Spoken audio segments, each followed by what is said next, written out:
قبورہم بحق،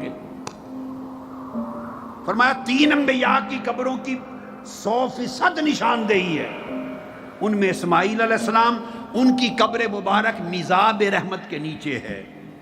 حتیم میں جو کعبہ شریف کا پرنالہ ہے، عین اس کے نیچے حضرت اسماعیل کی قبر مبارک، اور وہاں پہلے زمانے میں سبز پتھر ہوتا تھا۔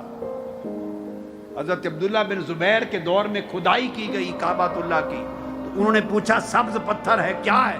تمام قریشی صحابہ نے بتایا یہ حضرت اسماعیل کی قبر مبارک ہے۔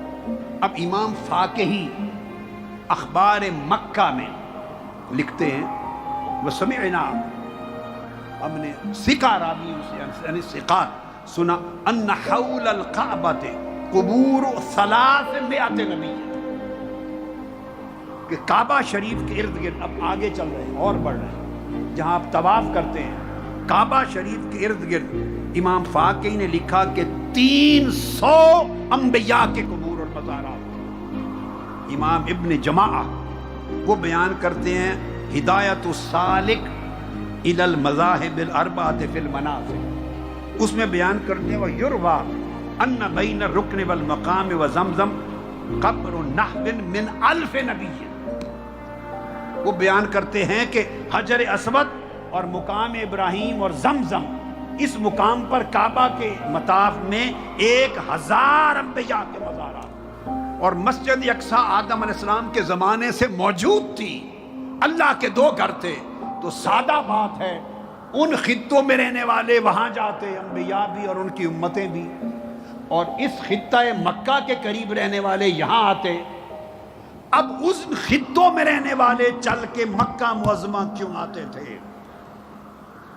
اس وقت تو الگ سے فضیلت نہیں تھی، الگ کوئی فضیلت تو نہیں تھی کہ کعبۃ اللہ افضل ہے بیت المقدس سے، اس وقت تو حکم وارد نہیں ہوا تھا، اللہ کا گھر تھا، یہ بھی حضرت آدم نے بنایا، وہ بھی حضرت آدم نے بنایا، ایک ہی زمانہ میں بن گئے۔ 1000 انبیاء مسجد اقصیٰ کے پڑوس سے، مسجد اقصیٰ کے شہر میں رہنے والے وہاں سے چل کے مکہ کیوں آتے؟ مکہ میں قیام اختیار کیوں کرتے؟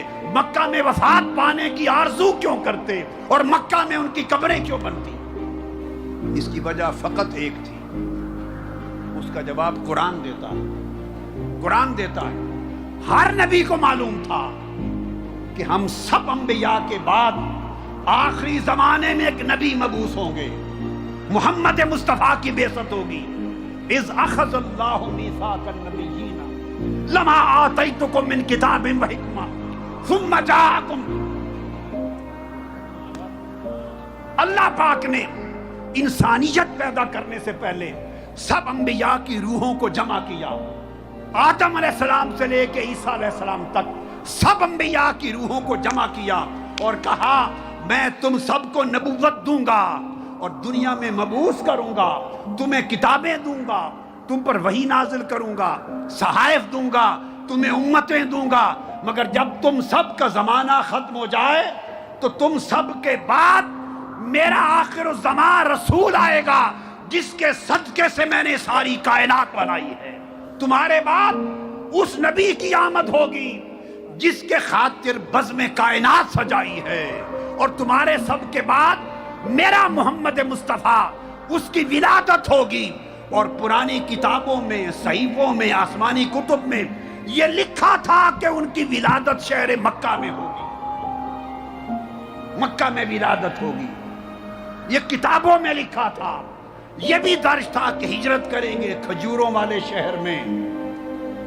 ہر نبی اپنی امت کو کہتا تھا کہ اگر میرے زمانے میں اور ہماری حیات میں محمد رسول اللہ مبعوث ہو جائیں تو ان پر ایمان لے آنا، لَتُؤْمِنُنَّ بِهِ وَلَتَنْصُرُنَّ، یہ حکم الہی تھا۔ اللہ پاک نے فرمایا تھا اگر تمہارے زمانے میں میرے محبوب محمد مصطفیٰ آ جائے لَتُؤْمِنُنَّ بِهِ، پھر اپنا کلمہ نہ پڑھاتے پھرنا، پھر میرے مصطفیٰ کا کلمہ پڑھانا، سب ان پر ایمان لانا، ان کے دین کی مدد کرنا۔ فَاشْهَدُوا، گواہ ہو جاؤ، مجھ سے وعدہ کرو کہ جب تمہاری زندگی میں میرے مصطفیٰ آ جائے لَتُؤْمِنُنَّ بِهِ وَلَتَنْصُرُنَّ، تم خود بھی ان پر ایمان لاؤ گے۔ ہر نبی اپنی امت کو بتاتا تھا اگر رسول پاک آ جائیں صلی اللہ علیہ وسلم تو سب ان پر ایمان لانا۔ سو ہر نبی اس وقت تک اپنے ملک میں رہتا جب تک اس نے اپنا فریضہ نبوت کا ادا کرنا تھا، ان کو کلمہ پڑھانا تھا، انہیں شرک سے نکالنا تھا، انہیں توحید کی طرف بلانا تھا۔ جب تک اپنا فرض اپنی قوم میں ادا کرتے رہے اتنا عرصہ رہتے تھے، دل بیتاب رہتا تھا،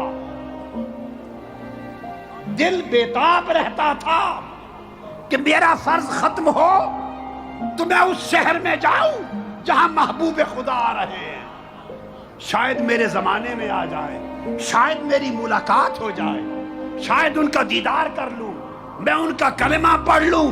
تو وہ نبی بن کے رہنے کی بجائے مصطفیٰ کا امتی بن کے رہنا چاہتے تھے۔ مبارک ہو آج اس نبی کا میلاد منا رہے ہو، اس نبی کے امتی ہو، اس نبی کے غلام ہو جس نبی کی محبت میں ہزارہا انبیاء پیدل سفر کر کر کے مکہ کی وادی میں آتے تھے۔